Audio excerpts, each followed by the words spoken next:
So folks, I'm out here on ICBM Row at Cape Canaveral Air Force Station. I just got off of work and I came over here and I feel a responsibility to tell this story today. Just a couple of days ago, a really significant event happened in the world of aerospace. We lost John Glenn. He was 95 years old, and he spent every single one of those years fighting for people that he didn't even know. First, he was a Marine fighter pilot, flew in combat. Then he was an astronaut, and he was the first American to orbit the Earth. He launched from a launch pad just across the tree line from right here, and this is a monument to that achievement. After he retired from the astronaut corps, he became a senator for the state of Ohio and a humanitarian.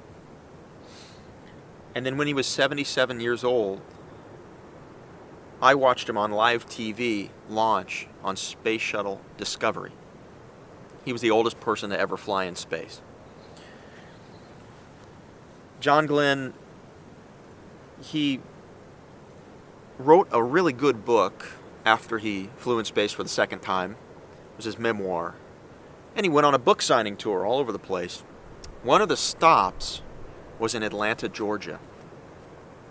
Thousands of people showed up for his book signing.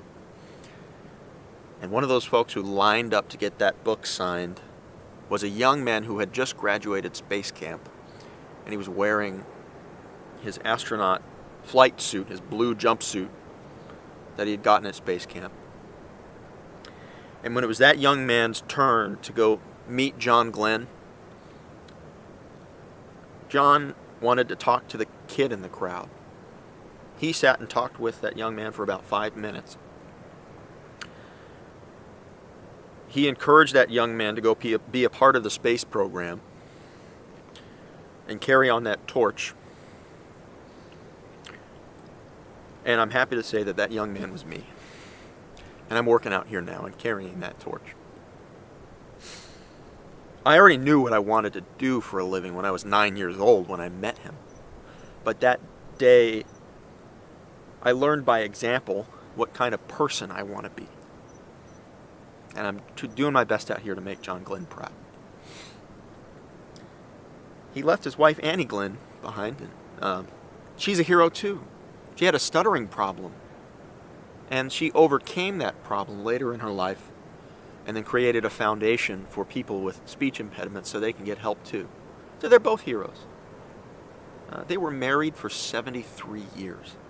This is something we can all aspire to. I'm privileged to be out here working with the space program today. And everybody out here will always remember John Glenn.